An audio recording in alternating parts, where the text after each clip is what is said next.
Salve, salve, galera! Minhas amigas e meus amigos, hoje tem a nave, vai decolar.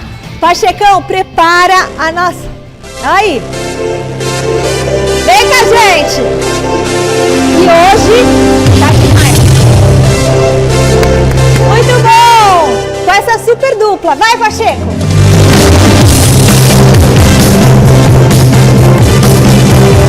Muito bem, dupla de comentarista sensacional, Flávio Prado! Aí, grande Flávio! E ele, o mito, que a torcida do Palmeiras sempre ovaciona, reverencia e ama, Chico Lang! Tchau! Chico Lang, querido! Meu coração! E olha, hoje a gente vai falar tudo da preparação do São Paulo para encarar o Flamengo amanhã. No Corinthians, o foco tá no duelo com o Fluminense. Tem palpitômetro, não tem? Hoje tem aqui? Hoje não, mas teve palpitômetro no site, que vai ter palpitômetro no site. Vamos saber também quem está à disposição do Vitor Pereira. Quem que vai jogar, né? Meu Deus do céu, só Deus sabe o Vitor Pereira. Né? O Bambu vai jogar. Ah, não, Bambu não. Pelo amor de Deus, Bambu, eu jogo a toalha, desisto da profissão e vou vender abacaxi na feira. Nossa Senhora! Então, já o Santos procura um técnico para substituir o Lisca. Será que o Luxemburgo volta? E ainda tem gás o Luxemburgo? E tem ainda as últimas notícias do Palmeiras. E hoje é dia, sabe de quem? Ó quem tá chegando para estacionar aqui, ó.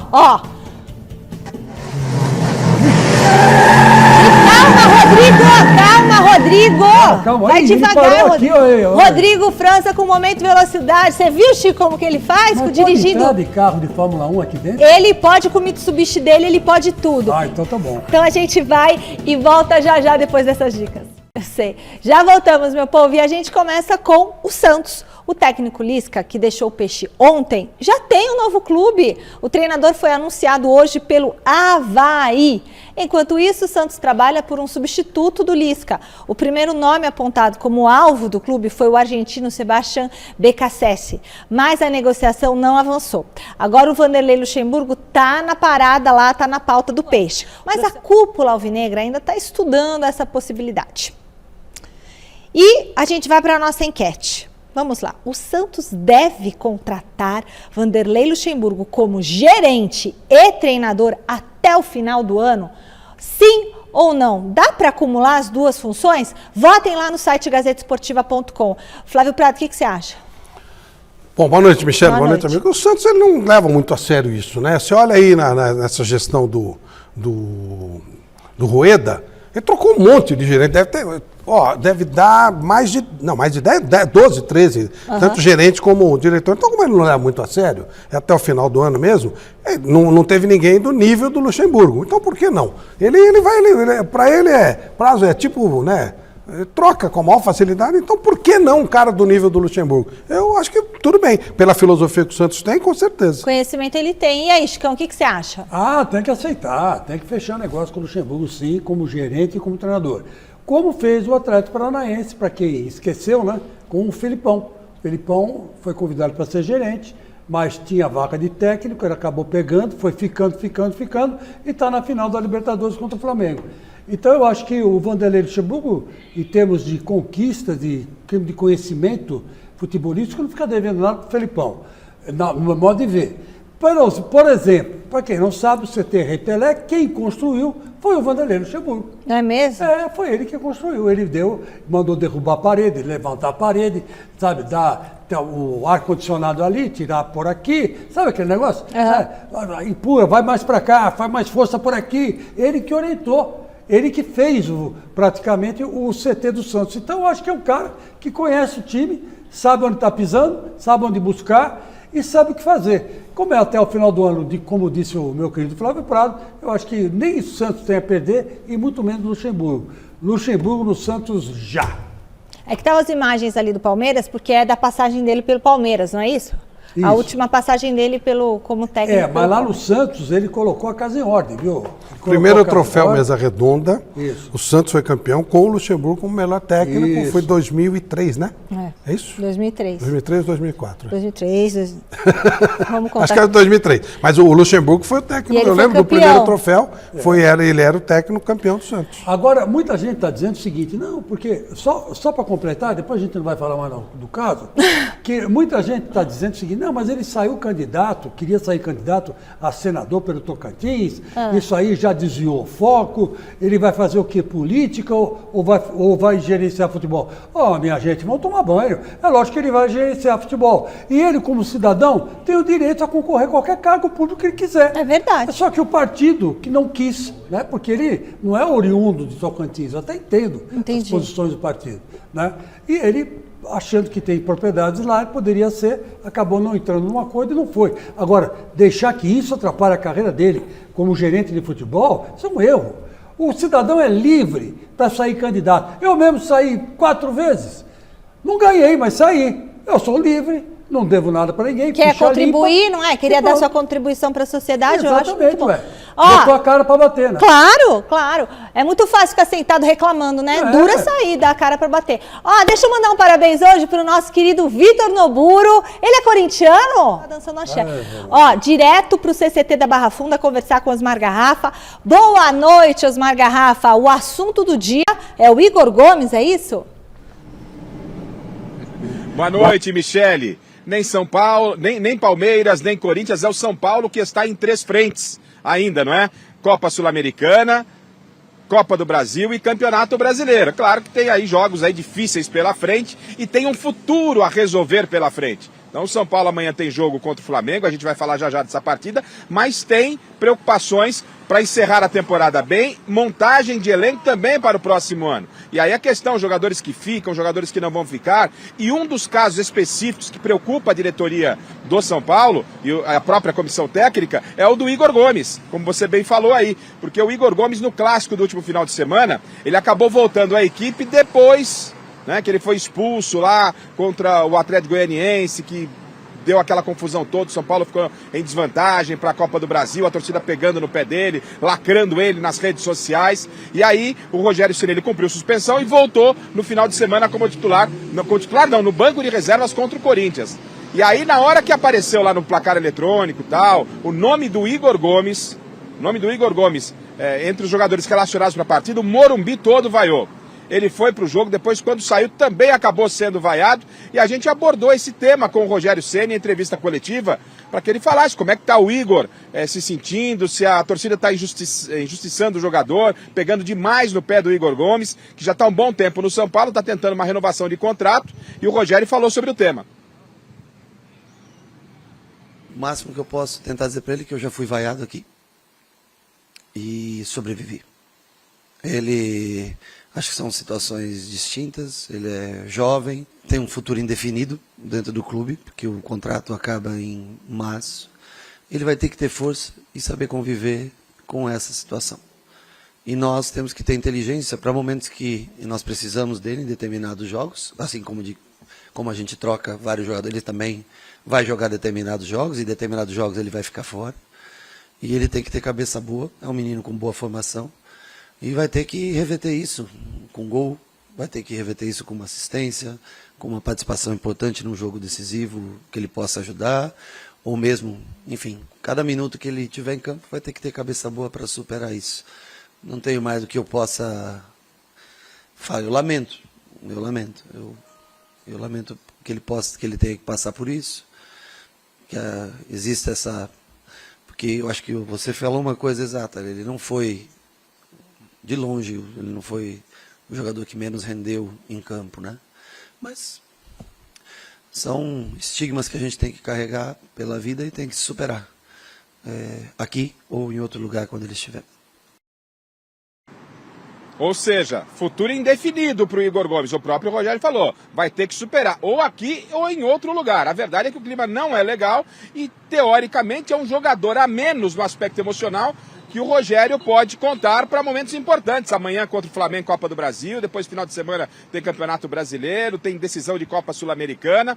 Por falar em Copa do Brasil, daqui a pouquinho a gente volta, porque o São Paulo daqui a pouco sai aqui do CT Michele e vai em voo fretado para o Rio de Janeiro, porque amanhã tem Mengão pela frente, Mi. Valeu, Garrafa! Muito bom. E essa situação do Igor Gomes? O que vocês acham disso? Se eu fosse olheiro de futebol internacional, dos itens que eu olharia para contratar um jogador para a Europa para fazer sucesso era ver se ele caiu em desgraça com a torcida de São Paulo. Porque se caísse, certo, eu contratava. Né? Nossa Senhora! Casemiro. Os dois últimos que a torcida de São Paulo colocou em desgraça foram o Casemiro e Kaká. Lembra? O Kaká foi o melhor do mundo. Jogaram pipoca nele, lembra? O Casemiro saiu chorando, o Júlio Batista, bem lembrado. Aqui, internamente, o Michael foi pro Grêmio, ganhou tudo que podia ganhar. Daniel Alves saiu do São Paulo e foi jogar no Barcelona. Rodrigo Caio. Nossa, então é um item que o observador internacional tem que ter. Caiu em desgraça com a torcida do São Paulo, vai lá. Leva que vai dar certo. Que dá certo. Então, o Igor Gomes, no meu modo de entender, não deve nem pensar em renovar contrato. Tá acabando o contrato, vai pegar uma grana, vai embora, vai cuidar da vida dele, nem que seja um time pequeno na Europa, que com essa credencial de cair em desgraça com a torcida do São Paulo, o futuro dele tá garantido. E aí, eu, sinceramente, não entendi porque a torcida pegou no pé dele. Porque, na minha opinião, no primeiro tempo, ele foi o melhor homem em campo. Ele matou o Corinthians pela direita, jogando pela direita, né? Ele saiu para a entrada do Patrick e o Patrick quase arrumou uma expulsão entrando de sola no Fagner. Aí os dois se estranharam e tal, mas o Igor Gomes não. O Igor Gomes marcou direitinho ali pela direita. Não era o Fagner, bem da verdade, era o Bruno Mendes, que estava de lateral, mas ele fez um papel perfeito. Eu achei que ele taticamente foi muito bom, tecnicamente não errou passe, sabe? O que é lógico, né? Ele não estava na função de chutar para gol, né? Isso cabia para quem estava mais à frente. Estava na função de não deixar o Corinthians penetrar pela direita. Né? E foi o que ele fez. E fez muito bem, pela direita, pela esquerda. Caiu legal. Eu não sei porque pegam tanto no pé de Igor Gomes. Eu acho ele muito bom jogador. Olha, a grande decisão do Brasileiro Feminino está definida. O Internacional venceu ontem o São Paulo por 1-0 no estádio do Morumbi. Mai marcou o gol do Colorado aos 26 minutos do primeiro tempo. O tricolor ainda teve a chance de empatar de pênalti, mas a goleira Maiara defendeu a cobrança da Micaele. No final, o Inter vai enfrentar o Corinthians, que eliminou o Palmeiras sábado. Os jogos serão nos dias 18 no Beira-Rio e 24 aqui na Neoquímica Arena, hein? Ô, Flávio, vai ser um jogão esse aí, hein, Chico? Vai. O time do Corinthians, ele é muito forte, né? Aliás, tem vários times interessantes. Eu estava testando outro dia e não é preconceito, é uma realidade. Para mim, o futebol feminino virou um outro esporte. Não no sentido de, é diferente do futebol. Não, é que tem pessoas que estão especializadas no futebol feminino, têm os seus próprios ídolos. Então, embora seja futebol, esse esporte de meninas, ele ganhou um corpo tão grande, ele lota estádios e tem um grupo de pessoas que se especializou. Então, é legal. Os dois jogos vão ter lotação total, vai ser bem bacana. Que bom, e a gente fica feliz. Internacionalmente, o futebol brasileiro também é super reconhecido. Né? Não está na primeira linha, né? Não mas tá é forte. Linha, não está a nível do futebol europeu, mas por falta de investimento, não por falta de talento. Talento o Brasil tem de sobra. As meninas hoje jogam com os meninos na rua, né? Jogam com os meninos nas quadras, nas quadras. Enfim, o esporte deixou de ser só uma prática exclusiva de homens, né? Passou a ser uma prática de mulheres também. E isso aconteceu com o vôlei na minha época. Nos anos 60 e 70, as mulheres jogavam mais vôlei que os homens. Aí os homens começaram a jogar vôlei e aí aconteceu o que aconteceu, né? Aí 3 medalhas olímpicas, né? Ou 4, não me lembro bem. Agora me perdi nas medalhas do vôlei do Brasil. Mas enfim, hoje o Brasil é uma força no vôlei. Primeiro contato de hoje com o Thiago Salazar. Boa noite, Salazar. Estou sabendo que o assunto de agora é prêmio da Copa do Brasil. Então conta pra gente aí os valores que o Timão pode embolsar se eliminar o Fluminense.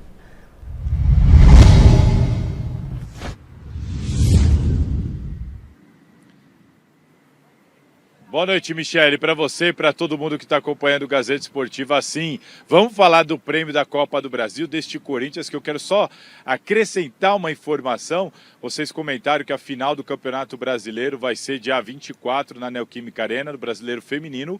E eu quero lembrar que a final do Brasileiro Sub-20, que vai ser um derby, Corinthians e Palmeiras, vai ser no dia 25. Então serão duas finais de Campeonato Brasileiro, uma no feminino e uma no Sub-20 masculino, as duas na Neoquímica Arena, dias 24 e 25, ou seja, um final de semana recheado para o torcedor corintiano na Neoquímica Arena, que não vai ter o time do Vitor Pereira, mas vai ter esses dois jogões para acompanhar lá em Itaquera. E aí, falando agora da Copa do Brasil, nessa quinta-feira, o Timão recebe aqui na Neoquímica Arena o Fluminense, a partir das 8 horas da noite, vale vaga na grande final, primeiro jogo lá no Maracanã, 2-2, se empatar aqui é pênalti para decidir quem vai à final encarar o vencedor de Flamengo e São Paulo.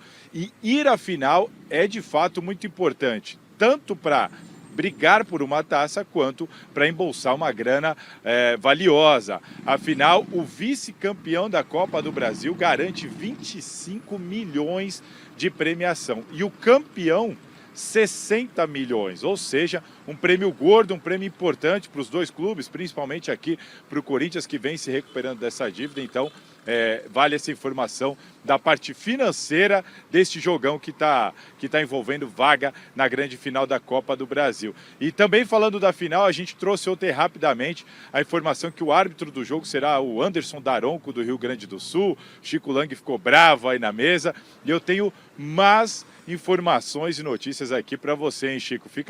Dá uma olhada só. O Anderson Daronco apitou só 2 jogos do Corinthians nessa temporada. A última vez aconteceu em maio, quando o Corinthians empatou com o América e perdeu a liderança do Campeonato Brasileiro. E além desse jogo contra o América, foi aquele 3-0 que o Corinthians tomou do Palmeiras, primeiro gol irregular, segundo gol que saiu da origem de uma falta muito questionada pelos corintianos. Enfim, foram só esses 2 jogos que o Daronco apitou do Corinthians nesse ano. Se você pegar o retrospecto todo, o Corinthians não vence uma partida com o Daronco no apito há 4 jogos. E o Corinthians só venceu 11 jogos com o Daronco no apito, deixou de ganhar 16. Foram 8 empates e 8 derrotas. Enfim, números que não trazem muito otimismo, mas esse será o árbitro da semifinal entre Corinthians e Fluminense. Ixi, Maria, o retrospecto não é bom, hein, Chico Lang? Então, esse retrospecto, eu vou pedir para fatiar esse trecho, vou mandar por WhatsApp para o Mr. VP, que eu tenho contato, né? Tenho esse privilégio de ter contato, e vou falar para ele, ô VP, Fique o Corinthians esperto. não pode depender da arbitragem. Então, o que significa isso? Tem que fazer os gols que aparecem. Não pode desperdiçar tanto gol como aconteceu contra o São Paulo. Então, contra o Fluminense, é outro tricolor, tem outra cor, mas é tricolor. Então, tem que fazer os gols que aparecerem. Não pode se dar o luxo de perder. E não esperar nada do juiz, porque se o juiz for fazer alguma coisa, vai atrapalhar o Corinthians e não ajudar. Então, mas quer saber de uma coisa? Não quero que ajude. O senhor que fique com os seus exercícios físicos, com o seu autorofilismo para lá, com o seu exercício aeróbico, ou exercício de força. Porque para mim é o seguinte, o homem tem que andar. Agora, puxar ferro, para mim, quem puxa é boi, é cavalo. Que isso? Eu não gosto desse negócio de puxar ferro. Agora o cara é importante para musculação. E é grandão, fortão, e se acha bom. O único cara que encarou ele, falou assim, ó, meu filho, você é grande, mas não é 2, foi o Hulk. E com o Hulk, vamos combinar que aí dava uma boa briga. E aí, Flávio? Se fosse pra sair no braço. Né? Eu acho o Daronco ruim demais. E esse jogo tem tudo para ser um jogo, teria tudo para ser um jogo legal, porque o Fluminense ele impõe ritmo de jogo, ele vai pro jogo. O Fluminense vai ficar na defesa. E aí o jogo é movimentado. Mas o Daronco, como ele é fraco fisicamente, ele é todo parrudo aqui, mas ele não tem perna, ele não corre. Ele não acompanha o ritmo do jogo. Então, Daronco, treina, ele né, é meio filho? sabirila, sabe? É perna de sabiá e corpo de gorila. É o apelido que eles dão, Sabirila. Sabirila. É verdade. E aí, é verdade isso. No meio dos árbitros, eles falam, Sabirila, tem perna de Ele sabiá corre pouco. e forte aqui em cima. Então ele não corre. Aí ele fica picotando o jogo. Marca faltinha, demora pra bater falta e tal. O Então, jogo vai que... ser aquele jogo truncado, né? Isso, Não é que é jogo muito jogado. ruim pro jogo como um todo. Por isso que eu acho ele ruim. Tecnicamente ele é tão ruim quanto os outros. Os árbitros brasileiros são muito fracos. Mas eu espero que ele não estrague o jogo, mas é difícil. Normalmente o jogo que ele apita é jogo chato, é jogo travado. Bom, chegou a hora de acelerar pelas pistas com o Rodrigo França e o Momento Velocidade. Pode rodar a vinheta. Momento Velocidade. Oferecimento. E Carros. Simule seu financiamento online e veja parcelas que cabem no seu bolso. Muito boa noite, Rodrigo França. É sempre um prazer recebê-lo aqui no Gazeta Esportiva. E na Fórmula 1 deu Verstappen, mas na Fórmula 2 deu Brasil, né? É isso mesmo, Michele. Boa noite para você, para o Rô. Flávio, Chico, todo mundo que está assistindo e gosta de velocidade. Mas a gente comemorou um título, né? O Brasil não ganhava esse título há 22 anos porque o Felipe Drogovic venceu com uma rodada de antecedência a Fórmula 2 e já assinou o contrato com a Aston Martin para 2023. Isso foi Olha, anunciado que ontem, legal. né? Então ele vai ser piloto de testes da equipe que terá o Fernando Alonso como titular no ano que vem. E o Felipe já vai guiar o carro desse ano no treino livre do GP de Abu Dhabi, que encerra a temporada dia 20 de novembro. Então a gente já vai ter o Brasil aí nas pistas de novo. Bom, e na Fórmula 1, tudo está encaminhado também para uma decisão de título antecipada. Em Monza, o Max Verstappen venceu seu 5º GP seguido e já pode assegurar o bicampeonato em Singapura, que é a próxima etapa, no começo de outubro. E o Brasil também disputa outro título importante nesse domingo, que é o Mundial de Kart, que também vai acontecer lá na Itália, mais precisamente na pista de Sarno, no sul da Itália, uma pista bem tradicional. E eu conversei com 2 jovens talentos que já têm ligação com um time de Fórmula 1. Isso mesmo, molecadinha, né, como no futebol, já tem contrato com as equipes de Fórmula 1, né? E o primeiro que a gente vai ouvir aqui é o Matheus Ferreira, que tem 15 anos e integra o programa de afiliados da Alpine, que é a equipe da Renault na Fórmula 1, né? Vamos ouvir ele e você vai ver que ele é molequinho só, mas já tem um contrato com um time de Fórmula 1. Gente. Fala pessoal, aqui é o piloto Matheus Ferreira. Estou aqui na Itália para participar do Campeonato Mundial de Kart. Já fiz alguns treinos nessa pista, estou com as expectativas bem altas. Estou vindo de um ano aí muito bom, mas troquei de equipe recentemente, então estou trabalhando bem duro para conseguir o acerto do carro e tudo mais. E estou muito confiante, espero conseguir trazer esse título aí para o Brasil. Valeu! Valeu, tem que começar cedo, né? E o Matheus Ferreira, particularmente, eu vi ele começando com 8, 9 anos de idade lá no Cartódromo Granja Viana, ganhava tudo, a gente falou, pô, esse um dia vai representar o Brasil, está representando o Mundial de Kart. E na categoria Oca Júnior, o Brasil tem entre os seus representantes o Miguel Costa, que também já tem contrato com a Sauber Karting Team, que é ligada à equipe Alfa Romeo da Fórmula 1, então também já está com o futuro encaminhado e mandou um recado pra gente. Oi pessoal, aqui é o Miguel Costa falando direto de Mônaco. O próximo fim de semana é a mais importante corrida do ano, o Campeonato Mundial de FIA. Eu gosto da pista, a pista tá boa, a gente tá muito rápido, a gente vem de 2 corridas muito bem. O WSK a gente pegou a pole e a gente só não lutou pra vitória por causa de um quebra de motor e ainda conseguimos chegar em P5. E no Campeonato Italiano, com o motor de treino, eu ainda consegui um P4 na chuva. E eu estou preparado esse fim de semana para o Campeonato Mundial para trazer o título para o Brasil. Miguel, que lindo, Miguel! Você tem que ser campeão. Você vai ser o campeão, porque já fala como campeão. Fala como campeão e até a gente mostrou, acho que uns 2, 3 anos atrás, aqui no Momento Velocidade, ele ganhando corridas virtuais na época da pandemia ainda. Olha. Ganhou de Rubinho, Felipe Massa, então tá... Deve estar disputando com o meu marido lá nos virtuais. Deve estar disputando, se ele achar lá, Miguel Costa é ele. iRacing, essas coisas. Exatamente, então boa sorte aí para todos os brasileiros. A gente falou com 2 que tem ligação com a Fórmula 1, mas vamos ter uma delegação forte para trazer esse título. E para fechar o fim de semana de velocidade, teremos a penúltima rodada da Copa Truck. E quem lidera o campeonato é o Beto Monteiro, da equipe Grupo Universal, que também mandou um recado para a gente. E esse fim de semana são 4 corridas, Michele. Olha. Fala galera, estamos aqui nas vésperas da corrida de Tarumã, uma corrida que vai ser bem decisiva, né? Tem 4 etapas no final de semana, então talvez seja o caminho da decisão, né? Muito importante essa etapa, a gente está liderando, a diferença é pequena, muito apertado, mas estamos indo com um trabalho bem forte para esse final de semana e espero que a gente consiga sair de lá na liderança ainda do campeonato. Então, valeu aí, obrigado e vamos que vamos. Vamos, que maravilha. Legal, né? E os caminhões, como você sabe, acelerando a mais de 200 por hora lá no circuito de Tarumã. Bom, e domingo também tem Momento Velocidade aqui na TV Gazeta, agora no novo horário, né? 11h50, fechando o Gazeta Motors. E a gente vai ter dicas para quem quer comprar e vender o carro, né? Com o nosso parceiro iCarros. E também nesse momento ali no domingo, sempre falando um pouquinho mais de carro. E toda terça-feira aqui trazendo velocidade e automobilismo para vocês, Michele. Que legal, Rodrigo. Super obrigada. Só uma perguntinha pro Rodrigo. Rodrigo, você sempre fala aqui de Fórmula 1, Fórmula Truck, na Fórmula 1, quem que é o seu querido? Para quem você torce? É pro Hamilton? Eu torcia muito pro Hamilton, mas eu confesso que agora eu já gosto mais do estilo do Verstappen. É mesmo? Eu acho que assim, o Hamilton é o melhor piloto, né? Tipo, ganhou 7 títulos e tal. Tá. Mas se eu tivesse que ter uma equipe hoje, eu contrataria o Max Verstappen. Por quê? Porque ele tem 25 anos e é tão bom, tão rápido quanto o Hamilton. Então, tem mais potencial de crescimento. Então, cabeça de empresário já, exatamente. Obrigada, viu, Rô? Até domingo, 11h50 no Momento Velocidade. E terça-feira que vem, Rodrigo França aqui com o quadro Momento Velocidade, nosso especialista no Gazeta Esportiva. E tem o blog dele também no site gazetesportiva.com, certo, Obrigado, Rô? Michele. Boa noite. Obrigada, pra vocês. beijo, boa noite. Boa noite, Rodrigão. Tá na vez do Palmeiras aqui no Gazeta Esportiva. Alexandre Silvestre vem direto da Academia de Futebol com as novidades do Verdão. Boa noite, Silver! Boa noite, Michele. Boa noite, time Gazeta Esportiva. Amigos, amigas, inimigos e simpatizantes. Temos aqui torcedores na porta da academia, porque o treinamento foi nesta tarde. E aí a galerinha fica aqui só na espreita dos jogadores que já estão deixando a atividade, voltando para casa. Pessoal pegando autógrafo, batendo selfie. O Abel ainda não passou, mas passaram o Dudu, Luan, Jorge, que perdeu espaço, entre outros jogadores. E também o Rony. E na janelinha do carro eu consegui conversar rapidamente com o Rony, de uma maneira bem informal, sobre essa proposta que ainda não chegou do Qatar, uma proposta que giraria em torno de 80 milhões de reais.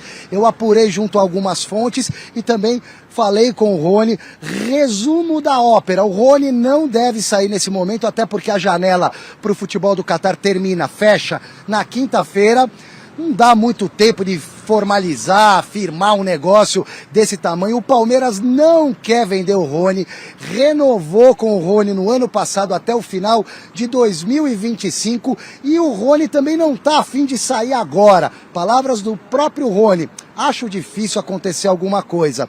Porém, agora eu vou contar assim, a boca miúda, como se falava, né? O que o staff do Rony quer é um aumento de salário, porque o Rony, apesar de ganhar bem, está ganhando um pouco menos, ou menos, do que muito jogador que está entregando menos do que o Rony. Entenderam a sacada? Mas o Rony deve ficar, pessoal. Sobre o Palmeiras, que vai jogar no domingo contra o Santos, clássico da saudade, então, eu e o meu time de externa vamos entrar ao vivo no Mesa Redonda com um pós-jogo de Palmeiras e Santos, clássico dentro do Campeonato Brasileiro. O Palmeiras tentando aumentar ainda mais essa bela vantagem para o vice-líder da competição, que hoje é o Internacional, são 8 pontos, e o único desfalque é o Rafael Veiga, que já está fora de combate provavelmente até o final da temporada, operou o tornozelo direito, deve ser mantido o Tabata no meio de campo, a missão do Scarpa redobrada, porque agora o time depende muito do Scarpa, que não joga mais só pela esquerda ou só pela direita, vai se movimentar cada vez mais na ausência do Rafael Veiga, então é força máxima, menos o Veiga com o Tabata, o provável Palmeiras, que segue trabalhando ao longo dessa semana para esse clássico de domingo contra o Santos. Repetindo, a chance do Rony sair nesse momento, chegando ou não proposta milionária, é muito pequena. Provavelmente o Rony fica e talvez ganhe um aumento de salário, Michele. Boa, ele merece, ele merece. Fala, Chico Lang e Flávio Prado. Olha, eu não vejo ninguém assim disponível na praça para isso. Então, está todo mundo empregado. O Dorival está no Flamengo, o Mano Menezes está super bem no Internacional, é segundo colocado. Tá logo o Renato Gaúcho. O Renato Gaúcho voltou para o Grêmio e devolveu, estreou com vitória. Então está todo mundo ocupado. O Vanderlei Luxemburgo pode ir para o Santos. E o Cuca? O Cuca está no Atlético, dificilmente ele vai sair dela. E o Tite? O Tite, aí sim, aí talvez eu balançasse, né? A volta do Tite para o Corinthians. Mas você está dizendo que vai parar durante um ano, depois que ele passar a Copa do Mundo. Então, eu acho que o VP merece sim mais uma segunda temporada. Pelo que ele apresentou até agora, foram resultados significativos. O problema dele é achar o time. Esse negócio dele botar reserva é de lascar, é de arrancar os cabelos. Eu já estou ficando sem cabelo, eu arranco mais ainda os cabelos, porque é um negócio impressionante. O time, o Corinthians não tem reserva, essa é a grande verdade. O Corinthians tem um time. Então tem que jogar o time e não os reservas, Flávio. E aí, Flávio? Olha, eu gosto, assim, eu sou um dos caras que mais defendeu a vinda de técnicos estrangeiros, como defendo a vinda de dirigentes estrangeiros e árbitros estrangeiros. Mas, o cara tem que deixar legado. Eu não vejo nenhum legado que o Vitor Pereira tenha deixado para o Corinthians. Ele é um mau treinador? Não, não é. Ele teve, inclusive, a inteligência de, quando ele queria colocar as ideias dele na intensidade de jogo, de colocar os meninos, senão os veteranos, que ele sentiu que não tinha intensidade suficiente. Mas não há o time do Corinthians, esse aproveitamento do Corinthians fora de casa é terrível. Fazer o Corinthians jogar com o Renato Augusto, qualquer um faz. E mais, o Silvinho, que saiu todo esculhambado, tinha campanha melhor que ele. O Silvinho terminou em 4º lugar. Eu quero ver se ele vai terminar em 4º lugar. E o Renato Augusto não se arrebentava igual tu tá se arrebentando com Então, sabe, eu não sei se... Para isso, eu acho que qualquer técnico brasileiro faz a coisa mais ou menos igual. Corinthians ficar entre os 5, 6 melhores, vai ficar. Não tem como não ficar. Com o Silvinho, repito, ficou até melhor que isso. E não vejo legado. A grande virtude que eu vi dele foi exatamente essa coisa de revelar a molecada, botar a molecada para jogar. Fora isso, se ele for embora... Não sei se o Corinthians terá uma perda tão acentuada, não. Olha, eu vou dizer uma coisa aqui, olha, vou dar uma de pitoniza aqui agora. Eu acho assim, o Corinthians, na minha opinião, dependendo do jogo de quinta-feira, dificilmente volta para o G4, hein? Dificilmente volta para o G4. Porque desperdiçou pontos preciosos. É que, Chico, aqui no Brasil, sabe, é tudo esculhambado, né? Mas se fosse uma coisa séria, o clube tinha que começar a planejar agora. Não pode esperar a vontade dele no último dia, se ele fala que não fica. Exatamente, é que a gente estava falando aqui. É tudo de qualquer jeito e tal. Mas se fosse uma coisa séria... Já define agora, porque ele já vai ver quem contrata, quem libera. Nós vamos planejar com você ou sem você. Não entendo isso. Mas se eu conheço o meu eleitorado, o Duílio está fazendo isso, viu? Salazar! Tá na hora de saber como que o Timão vai entrar em campo contra o Fluminense. Chegar mais, Salazar. Traz aí as novidades pra gente.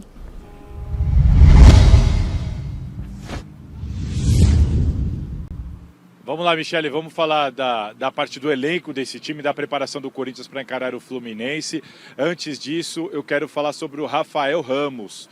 Isso porque o Rafael Ramos foi julgado hoje no STJD por causa daquela acusação de injúria racial feita pelo Edenilson durante a partida entre Corinthians e Internacional lá no Beira-Rio, em maio, pelo Brasileirão.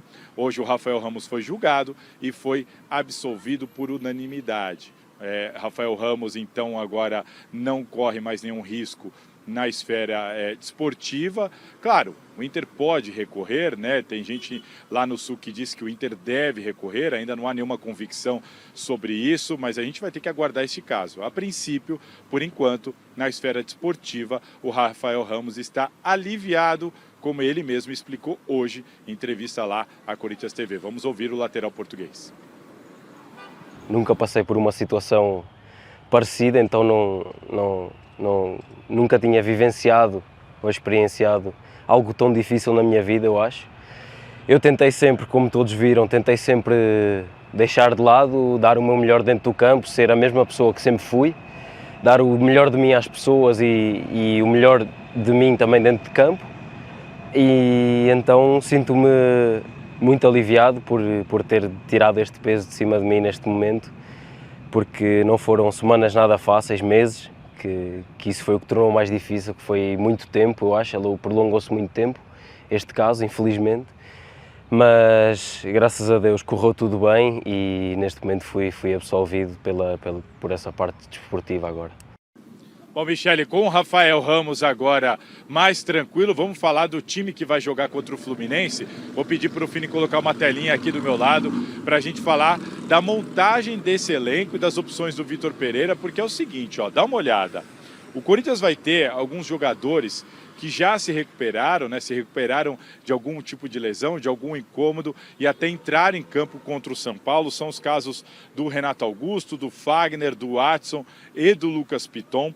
tem jogador que deve voltar contra o Fluminense, casos do próprio Rafael Ramos e do Raul Gustavos, agora sim liberados pelo departamento médico, então devem ser pelo menos opções para o Vitor Pereira. E tem aqueles jogadores que seguem como desfalques certos, casos de Maicon, Júnior Moraes, Paulinho e também o Bruno Mendes, né? O Bruno Mendes que é um caso especial porque o Bruno Mendes ele está fora do campeonato, ele não pode ajudar o Corinthians na Copa do Brasil. Mas enfim, é um Corinthians com mais opções até do que se esperava para agora talvez o jogo do ano, o novo jogo do ano, o jogo que pode colocar o Corinthians na grande final da Copa do Brasil.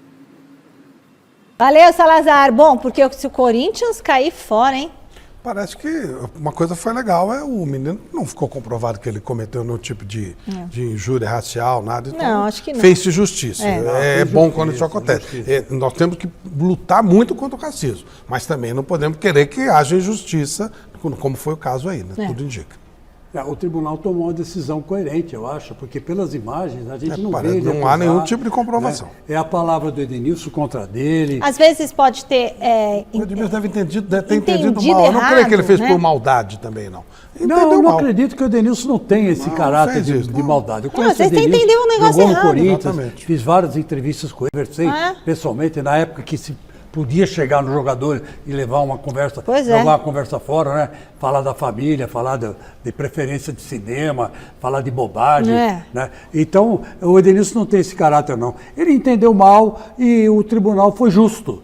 O tribunal foi justo, inocentou o Rafael Ramos, que sentiu muito tudo isso aí. Sentiu muito. Inclusive, essa última contusão dele, eu acho que foi mais psicológica que física. Olha, a gente fecha o noticiário do São Paulo lá com o Osmar Garrafa. O Tricolor está pronto para o jogo de amanhã, Garrafa? Pronto, Michele, pronto, mas não confirmado de forma oficial. Daqui a pouco a delegação sai aqui do CCT da Barra Funda, direto para o aeroporto de Congonhas, voo fretado para o Rio de Janeiro, inicia a concentração para a partida de amanhã. Como é sabido, no jogo da ida aqui, São Paulo levou um coco, fez até uma boa partida, Michele, mas tomou um 3-1 do Flamengo. E está na mesma situação que tinha para virar em cima do Atlético Goianiense, só que agora vai virar outro rubro-negro, né? Tentar virar para cima de outro rubro-negro, no caso, o Flamengo, e lá no Maracanã. Precisa de 2 gols para levar a decisão aos pênaltis, ou diferença de 3 ou mais para garantir a vaga direta. O time tem problemas, o Bustos, o Ferrarese, o Felipe Alves, o Gabriel e também o Nicão são jogadores que estão de fora. Exceção feita ao Nicão, todos os outros jogadores não estão inscritos na competição. E a outra dúvida é se ele vai com 3 zagueiros, né?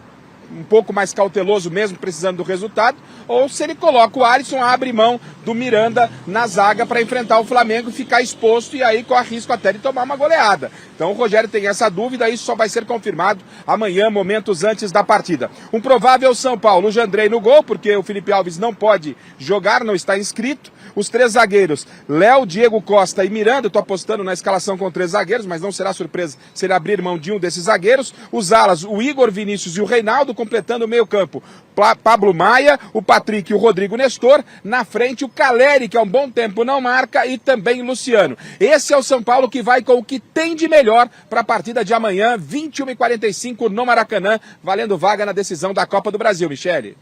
Boa, Garrafa, 40 segundos, Chicão e Flávio.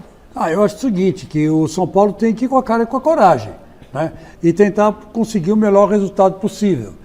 Conseguir 2-0 é difícil, porque o Flamengo não passa o jogo sem marcar.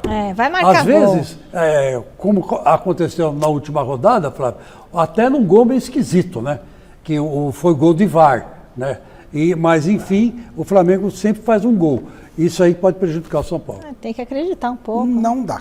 Não dá, né? É clube da fé, mas haja fé, né? Haja fé. Bom, resultado da enquete. O Santos deve contratar o Vanderlei Luxemburgo como gerente treinador até o fim do ano? Gente, eu gosto muito do Luxa, hein? Eu também acho que sim! 61% dos votos. Vem, Luxa! Vem, Luxa! Acabou, pessoal. Foi ótimo trazer todas as informações para vocês. Amanhã tem muito mais. Tchau, Flavito. Tchau, Chico. Beijos. Tchau. Tchau, tchau. Tchau, tchau.